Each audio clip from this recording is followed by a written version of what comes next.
Yo, what's up, everybody? Welcome back to Sports Nowadays. Hey, I am Darius Thompson, and that's Eden myself. And thank you for joining us on this brand new episode on a brand new week on Sports Nowadays. Hey, if you haven't already, make sure to like this video, make sure to subscribe, make sure to comment down below, and make sure to hit that bell for posts for every video and update from our channel. We're trying to hit 100 subs by the end of the year, and that would not be possible without you. So if you're watching and you are not subscribed, make sure to hit that subscribe button so you can get updates sent about every single upload from the channel and news across the sports world. Aiden, today we're gonna try a little bit something new. We are playing contenders or pretenders with all of the top NFL teams. This is one of our first NFL episodes in a couple of weeks, so we're trying to get back into the rhythm before NFL playoff time. Right, we still have to do a couple more NBA preview episodes, which are coming out. I'm pretty sure the rest of the week. So this is probably going to be on our only NFL episode of the week. So Aiden, we're going to start off with one of the most talked about teams in the NFL, who were previously knocked off of their unbeaten record by the Washington football team, the Pittsburgh Steelers. Aiden, are the Pittsburgh Steelers contenders or pretenders? Go. You know what? I'm going to go with the very controversial decision of making them still contenders. Here's what happened. So, and I know it feels like I'm making an excuse, but this is a literal, real world example of this COVID-19 season hurting a team in the long run. The Steelers had 4 days to prepare. They had just lost their number two, linebacker in Bud Dupree. They already haven't had one of their best players on the team in Devin Bush, and they were also missing one of the best centers, if not the best center in the league, Marcus Pouncey, right? So on top of that blow to the O-line, you now have a defensive blow, and then you have to have your secondary, which has to compensate for that lack of intensity on the defensive end, right? Obviously, we have T.J. Watt, the NFL Defensive Player of the Year front runner at this point. There's only one man I know on planet Earth could possibly win it against him, which is my man Aaron Donald, right? Then you've got one of the best backfields in the league with Joe Hayden and Minka Fitzpatrick, right? You had those guys who were on their toes the entire game. They were getting stretched out, right? And obviously Big Ben was missing Marquise Pouncey, which I think was a humongous deal because you're playing Chase freaking Young. I mean, good God, that kid is phenomenal. I mean, he's had some injury problems and things of that sort, but that was phenomenal what we saw. That D-line on the Washington football team is one of the most underrated D-lines in all of football. And you can make that statement. That's a statement. That's a claim. That's a promise, whatever you want to say. That Washington football defense is one of the most underrated defenses in the league today. The Steelers are still contenders, and they just got caught in a tough situation. Aiden, ever since the Steelers have gone on, when they went on that unbeaten streak and that unbeaten record, everybody in the sports media world who covered the NFL were talking about, hey, can they beat the Chiefs? Can they not beat the Chiefs? That was the main question surrounding the Steelers. And guess what? Everybody was talking about their low difficulty of schedule, right? They did face teams like the Jaguars and some of those lower teams in the NFL power rankings, but they did face some good teams at times. For example, the Baltimore Ravens, when they did have Lamar and they did have a healthy team, right? By the way, that was one of the worst full-on team performances we've seen from both teams in the entire year. Obviously, the Ravens were without Lamar Jackson. Many people can make that argument, but that's still a top 10 caliber defense that they were playing. Right. You go back to that game, for example, like you mentioned, that Baltimore game when Lamar didn't play because he had COVID. And then you go back to the game before that when they did play Baltimore earlier in the season. When they did have Lamar, they still had Mark Andrews, Marlon Humphrey, and Marcus Peters, a whole healthy team. And the Pittsburghs came out with the W, right? And then you go back to that Tennessee Titans game when the Pittsburgh Steelers defensive line, that defense pretty much neutralized Derrick Henry and Ryan Tannehill, where they couldn't get anything done. So this Steelers team is stacked. I do know that the devastating injuries to Devin Bush and Bud Dupree are devastating, right? Because those were two key players for that Steelers team and that Steelers defense. But don't forget the Steelers on that defense side of the ball, they also have T.J. Watt and Minka Fitzpatrick. Minka Fitzpatrick, people may call him overrated, but guess what? This season he has been dominating. He's been dominating. Hey, people, I just gotta say something real quick. People can call him overrated all I want. I'd take him over Jamal Adams any day of the week. I'm gonna say that right here, right now. No, pretty bo- pretty bold claim. Pretty bold claim. Any day of the week, I'd take him over Jamal Adams any day of the week. But the answer to the but if I had to answer the question directly, are the Pittsburgh Steelers a contender or are they a pretender? I believe towards contender, right? That number one seed is very pivotal for both conferences, right? Of course, only one team this year gets a bye in the first round, even though both Pittsburgh and Kansas City have one loss as of now. So they're tied for the number one seed in the AFC. And one main focus the Pittsburgh Steelers need to look at is the offense, right? You have Big Ben, right? He should be considered a comeback player of the year, right? He's the most definite comeback player of the year. Predicted it to be Cam Newton at the beginning of the year. Obviously, Cam Newton struggled immensely. I think it goes to Big Ben. Right. But Aiden, that wide receiving core, you do have Juju Smith Schuster. You do have Chase Claypool, who I'm very fond of, Aiden. You know that. They have Deontay Johnson. They still have at the time position they have Eric Ebron. But Aiden, when you look at the NFL, I've read a graphic. As of right now, the Pittsburgh Steelers lead the league in most drop passes. And some of those drop passes were catchable. Aiden, That's scheme fit. I don't mean to. I don't mean. I feel like I have to defend the Steelers a lot here, which is okay with me for right now. That is scheme fit. You're trying to make Juju Smith-Schuster a number one receiver, which he's not. He's a slot guy, right? That's what he played with. Antonio Brown was still on the team. Juju Smith-Schuster's not a number one receiver. You're not going to make him play like a number one receiver. They're trying to mold Chase Claypool into that type of guy, that type of big play type of guy. But the matter of fact is that he's just not there yet.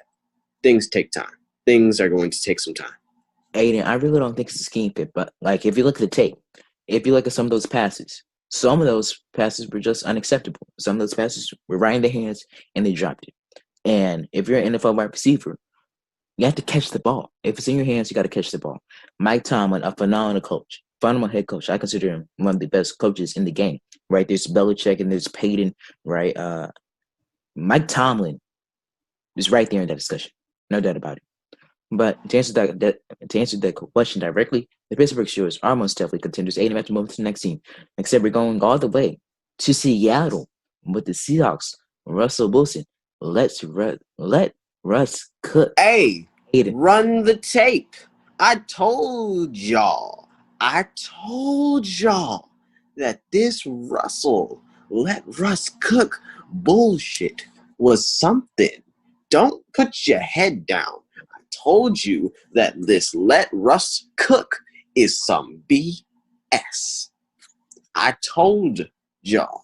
But nah, it took them getting their asses handed to them by the freaking Giants in front of y'all faces to finally realize the atrocity that this team is. The matter of fact is that excluding Jamal Adams, you have no freaking secondary. No corner, no second safety to help Jamal back there. Jamal's been injured almost half the fucking season. Good God. Good freaking God. Good God. Then you got Bobby Wagner, Mr. Best linebacker in the freaking league over there letting passes and not even tackling, bro. It's like he's not even trying anymore. It's like he's lost all hope. You got no defense, right? Then you got Russ, who, let's be honest, was extremely overrated. I've said this. I've been correct time upon time upon time, and I don't want to hear nothing like, oh, yeah, Russell just got to cook. He's got a bad offensive line. My God, you guys were talking about DK like he was the next coming of Calvin freaking Johnson. I didn't see Calvin freaking Johnson when he was up against the Giants. I saw, my God, my God. They are pretenders like I predicted them to be at the beginning of this season. Aiden, I did say Russell Wilson was going to be the MVP of this league. Uh-huh. Yeah. 7 weeks of the season, I looked right. You can't deny that. My prediction was pretty right. I predicted the Russell downfall almost perfectly. But Aiden, when you say Russell Wilson is an overrated player, I have to draw the line. I have to draw the line. I have to draw the line. Aiden, if you place any other quarterback in the NFL on the Seattle Seahawks will not be as successful, excluding. You put Deshaun there, he'll be fine. You put maybe you. I don't think you're making the argument for Patrick, but definitely Deshaun, right? I mean, you're right. The list is pretty short. You could possibly put some of these guys are just too old at this point. Who else? Who else would you put in that conversation? The only guy that comes right off the top of my head is Deshaun.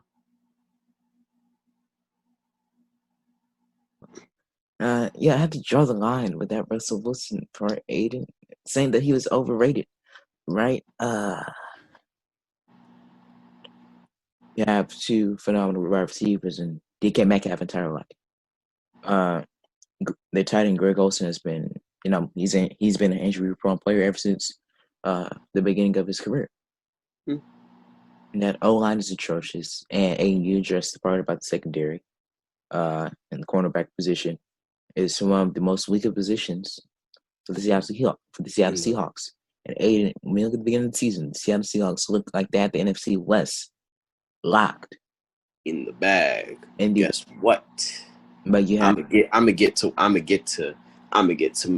to my number one defense in the entire league in a second. But I just wanted to say, my God, Russell has burnt all the food. He hasn't burnt all the food, Aiden. Look, the Seattle Seahawks, the fact of the matter he burnt the entree, he burnt the appetizer, he burnt the sides. Heck, I don't even think he's gotten to the dessert. The fact of the matter is that Aiden, Russell Wilson, and Seattle Seahawks are most definitely going to the playoffs. They're a playoff team, but they are a pretender. I agree with you. They are a pretender, right? And I did consider the Seahawks a Super Bowl contender at one particular point in time. But the way the Seahawks are looking right now, after losing to the Giants without Saquon Barkley or Daniel Jones, you lose to Colt McCoy. You're making Daniel look really good right now. And that's sad. You lose to Colt McCoy, and that's not looking good for the Seahawks. I say pretender. Aiden, we have to move on to another team in the NFC who have just clinched the NFC North for a second consecutive season. We have to talk about the Green Bay Packers and that bad man Aaron Rodgers. Aiden, are the Green Bay Packers contenders or pretenders? That bad man Aaron Rodgers is back. Lord, thank you. It only took him one season for him to finally start clicking with Matt LaFleur. Looked rocky in the beginning, not gonna lie. Looked very rocky in the beginning. But we have seen Aaron adapt and become what we know he can become. Now, I will say that they are most definitely not pretenders. I got to start that off right there. I mean, we've seen the emergence of many new young receiver talent. Unfortunately, injuries have derailed this, but I think we'll see the best of some of these amazing young receivers in the future. Obviously, Valdez-Scantling has become one of the top weapons on that team. You've got Aaron Jones, of course, who's had a phenomenal season. I even throw Allen Lazard in there, even though the injuries have definitely slowed him down. Devontae Adams, one of the top 10, you can make the argument for top 5 best receivers in the entire National Football League. He is a phenomenal player as well. The defense has recently stepped up. They have the highest paid nose tackle in all of football in Clark, and I think he has done a phenomenal job as well, right? You've got Zaire Alexander, who I think is one of the best corners in football, right? Phenomenal job for these Green Bay Packers. Phenomenal job. Aiden, the Green Bay Packers are contenders, but there are some things they need to fix.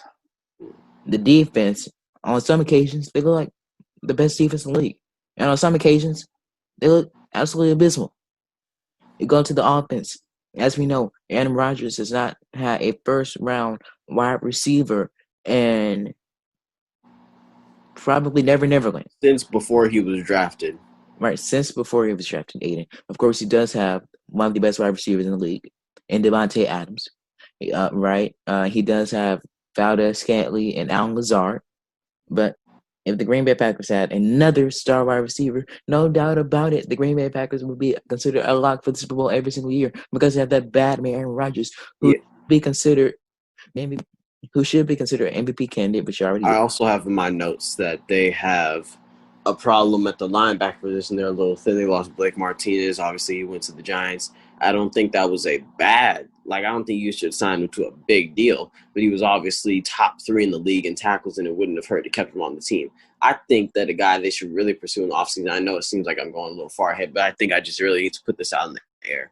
Bud Dupree had a horrible injury to end his season with the Steelers and is now coming up a free agent. If the Green Bay Packers don't pursue Bud Dupree in free agency, they would be wrong. They would be a fool not to. Aiden, man, uh, I like the idea of it, but the Green Bay Packers already have the Darius Smith, and they also have Kenny Clark. Those are Zadarius Smith is amazing. Kenny Clark is arguably one of the best tackles in football, maybe even top 3. But I still think that you need a nice, solid linebacker to clean up that aisleway. Right? You got 3 lines of defense: D line, linebackers. Then when it gets to it, the secondary. I think you need a nice defense. I think you need a nice linebacker like Bud Dupree to put in that slot. it's interesting. But right now, the Green Bay Packers are looking like they're about to run away with the NFC. They it may be a Drew Brees versus Aaron Rodgers NFC Championship game, which Ooh. will be very, very. It's going to be a very, very good game the way it's looking. And then speaking of Drew Brees and the Saints, we have to move on to them. Aiden, Drew Brees suffered a couple of broken ribs, and Taysom Hill has been on a roll ever since Drew Brees sustained that injury. Lord have mercy.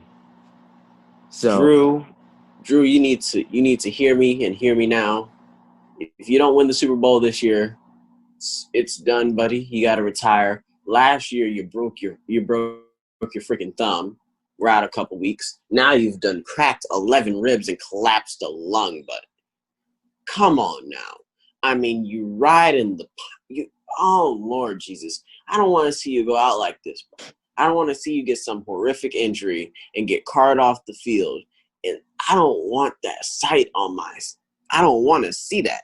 Nobody in all of sports wants to see that, Drew. You got to stop. You got to stop. Aiden, Obviously, you're a phenomenal. No. They need to hear this. He is a phenomenal quarterback. He is a Hall of Fame quarterback. He deserves the retirement party of a freaking champion. He deserves to be showered with praises. we are. But it is the end of the freaking road. Aiden, I don't think it's in the road yet. I don't think it's the end of the road yet. This is not Drew Brees' final season. Alvin Kamara has basically carried this team this year. I mean, we can look at the fantasy scores. I got him on my team. He has been straight balling. Aiden, you did know the New Orleans Saints have the number 2 ranked defense in the league, right? Oh yeah, Cameron. Okay, let me say this. Cameron Jordan is top 5 defensive lineman in the league. That's without a doubt. We already know that. Marshawn Lattimore, top 5 corner in the league. I put him on my elite list. You know, I only put a couple guys on there. He's right up there. He's not next to Marlon Humphreys. He's sitting at the table. He's not. He's sitting at the table. He's elite. He's a great guy. You got the resurgence of Janoris Jenkins that I like a lot. Obviously, you got some other amazing pieces. That linebacker core is looking amazing, right? That defense is amazing. I agree with you. Aiden, the Saints are definitely contenders. To answer the question directly, right? Aiden, you mentioned I mentioned the defense, right? Malcolm Jenkins, Janoris Jenkins, right? Cam Jordan, Demario Davis, right? On and on and on. Of course, their offense still have Michael Slant Thomas. You still have Alvin Kamara. You still have Emmanuel Sanders. Who's been injured for half the season. Right, Emmanuel Sanders. You have phenomenal offensive line. And the New Orleans Saints are doing a phenomenal job making sure Drew Brees does not get back on the field too early. And since then, Taysom Hill has done a phenomenal job as a starting quarterback. Even though The Saints just lost to Jalen Hurts and the Eagles. It's just fine. It's just fine. The Saints are still contenders. There's nothing to be worried about. There's no need to press the panic button. There's no need to press the panic button. The New Orleans Saints are going to be just fine. That phenomenal defense, that phenomenal wide receiving core, phenomenal running back in Alvin Kamara, phenomenal O line. Saints are one of the best all around stacked teams in the league, and I think the Saints are going to be in the NFC Championship game. No ands, if or buts about it. The curse of the New Orleans Saints may be over, Aiden. I know these past couple seasons it's been tough for Saints fans to go back to the Minneapolis Miracle, go back to that missed call in the NFC Championship game against the Rams, and then go back to last year's playoffs in the first round against the Vikings again. McCall Riddle caught the game-winning overtime touchdown to end the game. Right, the Saints' curse may come to an end this year. Aiden, and we have to move on to another team, except this in the AFC. We're gonna go all the way to Buffalo with Josh Allen, Stephon Diggs, Tre'Davious White, Michael Hyde, Cole Beasley, John Brown, and the Buffalo Bills, Aiden. They are atop the AFC East. And Aiden, what do you think? Are the Buffalo Bills contenders or pretenders? I told y'all about Josh Allen. Now, I will admit, I made some outlandish claims. I made some bold claims. Man is not the MVP guy I've seen, but he is a very much so above average starting quarterback in this league. People have said that he's Cam Newton 2.0. I think he's a lot more accurate than Cam Newton, but still I see the comparisons, right? He's a big 6'5" guy, can run that football, can put it in when needs to be in on the goal line. He's an elite thrower, right? You're talking to a man who has a higher throw power rating than Patrick freaking Mahomes. He's an elite thrower. He can get loose with it sometimes, but he's an elite thrower. Obviously, he's got Stephon Diggs, top receiver in this league. Amazing defense, who I think doesn't get enough credit, right? I've been singing their defensive praises for a long time. I think that they are no doubt a AFC contender. I can't say they're Super Bowl contenders yet. They are an AFC contender.